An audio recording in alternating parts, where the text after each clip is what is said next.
नमस्कार बच्चों, आज हम संख्या गणना ननु सरला इस पाठ के अभ्यास कार्य को करेंगे। तो चलिए अभ्यास कार्य शुरू करते हैं।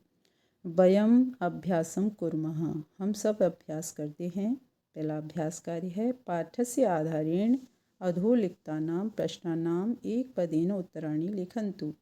यानी कि पाठ के आधार पर नीचे लिखे प्रश्नों के उत्तर एक पद में लिखो। पहला प्रश्न है, इसमें क्या प्रश्न है बच्चों? क एकः अस्ति, कौन एक है तो सूर्यः एकः अस्ति। क षण्मुख देवः अस्ति, कौन 6 मुख वाले हैं तो कार्तिकेयः षण्मुख देवः अस्ति। क त्रिनयन मूर्तिः अस्ति, कौन 3 नेत्रधारी हैं तो शंकरः त्रिनेत्रधारी त्रिनयन मूर्ति अस्ति। का सरला अस्ति, कौन सरल है तो संख्या गणना सरला अस्ति, है ना। के अतुल बला संति, कौन अत्यंत बलशाली हैं तो दिग्गजा, यानी कि हाथी अत्यंत बलशाली हैं। इसके बाद है दूसरा अभ्यास कार्य बच्चों, है ना। उदाहरणानुगुणम शब्दानां पुरतः उचितम संख्या लिखन्तु। यानी कि उदाहरण के अनुसार शब्दों के सामने उचित संख्या को लिखो। आकाशे सूर्यः विभाति, तो एकः सूर्यः विभाति, आकाश में एक सूर्य सुशोभित है। ठीक है बच्चों। इसके बाद दूसरा है मम हस्ते अंगुल्यः सन्ति, तो पंच अंगुल्यः मम हस्ते सन्ति। सप्ताहे वासराः भवन्ति, है ना। तो सप्ताह में कितने दिन होते हैं? सप्त, यानी कि 7। सप्ताहे सप्तवासरा सन्ति। कार्तिकेयस्य मुखानि सन्ति, तो कार्तिकेय, है ना, 6 मुखानि सन्ति, 6 मुखानि सन्ति। इसके बाद है व्याकरणे वचनानि सन्ति, व्याकरण में वचन है तो त्रीणि, 3 वचन हैं व्याकरण में। गगने ग्रहाः सन्ति, आकाश में ग्रह हैं कितने? 9, यानी कि 9 ग्रह हैं। इसके आगे देखते हैं बच्चों क्या है।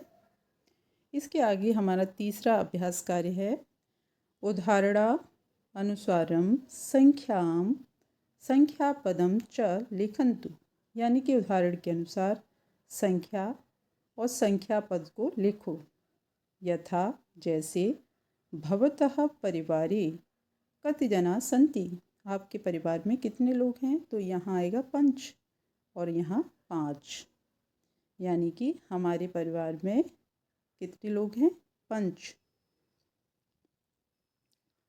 कति दिशः सन्ति, कितनी दिशाएं हैं तो 10 दिशाएं हैं हिंदी में, यानी अंकों में इस तरह से लिखेंगे। सप्ताहे कति वासरा भवन्ति, यानी कि सप्ताह में कितने दिन होते हैं तो सप्त, है ना, यहाँ 7 आएगा।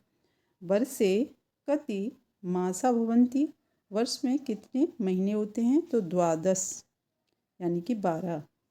भवतः कति दंता सन्ति, आपके कितने दांत हैं तो 32, यानी कि 32। स्वरा कति भवन्ति, स्वर कितने होते हैं तो सप्त स्वरा भवन्ति, यानी कि 7 स्वर होते हैं। इसके आगे देखते हैं बच्चों। इसके आगे हमें क्या है? मिलान करना है। अधः प्रदत्तेन पदेन सह संख्यां योजयन्तु, यानी कि नीचे दिए पदों के साथ संख्या को जोड़ो। तो यहाँ हमारा लिखा है पंच का मिलान यहाँ 5 से करना है। एकम, यानी कि 1, अष्टः 8, विंशतिः 20, त्रयोदश 13। इस तरह से हम संख्याओं का मिलान करेंगे। इसके आगे है एक क्या दिया है यहाँ पर? उपस्थिति संख्या, क्रम संख्या और नाम दिए हैं। एकम गणेशः, द्वे गीतांजलिः, त्रीणि जगन्नाथः, चत्वारि दिनेशः, 5 प्रज्ञा, षट् बलरामः, सप्त मोहनः, अष्ट राधिका, नव सुभद्रा। आगे हमारा क्या है? 10 स्वयं प्रभा। 10 क्या है? स्वयं प्रभा। अब हम इसको फिल करते हैं बच्चों। गणेशस्य उपस्थिति संख्या का, तो एकम। गणेश कौन से स्थान पर था? एकम, एक। सुभद्रायाः उपस्थिति संख्या का, तो 9, यानी कि 9वें स्थान पर है सुभद्रा। इसके बाद है स्वयं प्रभायाः उपस्थिति संख्या का, तो स्वयं प्रभा किस स्थान पर है? यानी कि 10वें स्थान पर है, तो 10 आ जाएगा। जगन्नाथस्य उपस्थिति संख्या का, तो जगन्नाथ त्रीणी, यानी कि तीसरे स्थान पर है। गणेशस्य उपस्थिति संख्या का, तो यहाँ एकम आएगा। ये वाक्य क्या है? रिपीट हो गया है। ठीक है बच्चों। इसके बाद है हमारा क्या दिया है? चित्रम पश्यन्तु, चित्र को देखो, संख्या वदन्तु, यानी कि ये संख्याएं लिखी हैं, इनको बोलो। द्वितीय चित्रे अंकै ता संख्या लेखन्तु, यानी कि द्वितीय चित्र में क्या है? अंकों में संख्या को लिखना है। तो यहाँ पंच है, तो हमने यहाँ पर लिखा क्या? 5। द्वाविंशति 22, चत्वारि 4, षोडश 16, पंचाशत 50, अष्ट 8, और यहाँ पर हमारा लिखा है त्रीणी, यानी कि 3 हिंदी में। इसके बाद हमारा लास्ट है क्या है? हमारा लास्ट है चतुर्दश, यानी कि 14। इसके बाद है बच्चों हमारा 7वां अभ्यास कार्य, इसे हम देखते हैं। चित्रम पश्यन्तु, यानी कि चित्र को देखो, संख्या वदन्तु, संख्या को बोलो।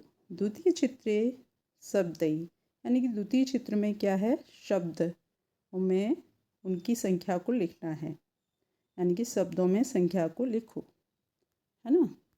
तो हम लिखते हैं, यहाँ पे देखते हैं किस तरह से है। यानी कि यहाँ 36, तो 60 63 आ जाएगा। 20 विंशति आएगा। इसके बाद एकादश, यानी 11, यहाँ पर एकादश आ जाएगा।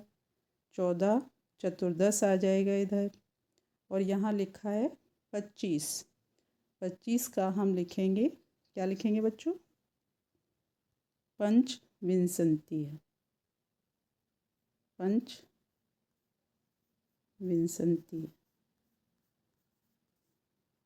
ठीक है, पंचविंशति है, लिख जाएगा यहाँ पे, ये चा बना हुआ है। इसके बाद है चतुर्दश का क्या है? 14 का चतुर्दश हो जाएगा, और 9 का नव हो जाएगा, और 17 यानी कि सप्तदश। धन्यवाद बच्चों। मैं आशा करती हूँ आपको ये वीडियो पसंद आएगा।